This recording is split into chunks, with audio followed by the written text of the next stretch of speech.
In this module, I'm going to just run through and kind of delve a bit deeper into what a checklist actually is.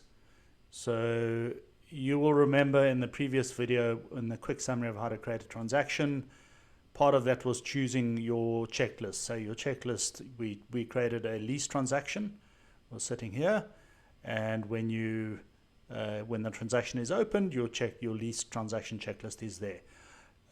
If you don't select the checklist when you create a transaction, which could be the case, I'm just going to show you delete checklist. So if you don't select a checklist when you create the transaction, which you don't have to, the checklists are here, and now you will add a checklist. So why do we add a checklist? Well, we need to add a checklist because we need the documents for whatever transaction it is. So if it's a sale, we want all the sale documents. If it's a lease, we want all the lease documents. So that is essentially what a checklist is. It's a document list that brings all of the forms that you can then use for the transaction that you might need, and send them for e-signing and store them inside the transaction. Okay, so we're here in the transaction now.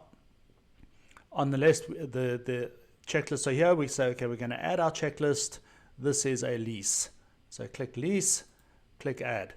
Okay, so now we are inside the checklist.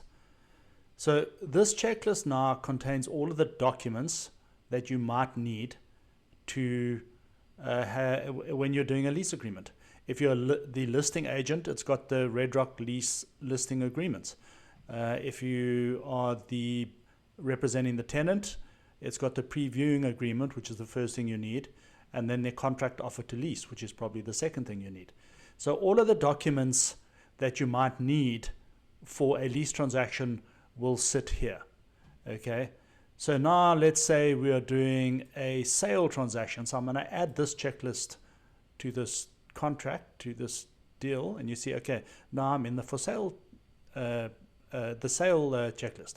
So now it's exactly the same. Now I've got all of the contracts that I might need to do a sale. So if I'm the listing agent, it will have the listing agreements. It will have the disclosures if they're not included in the listing agreements. It's got commission agreements.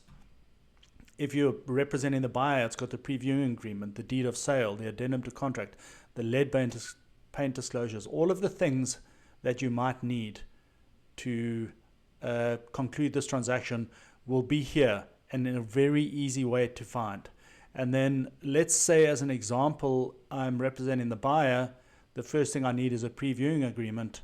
I can go use this form, say you delete the one you don't want. So I want the Red Rock buyer basic previewing agreement. There we go. Click next.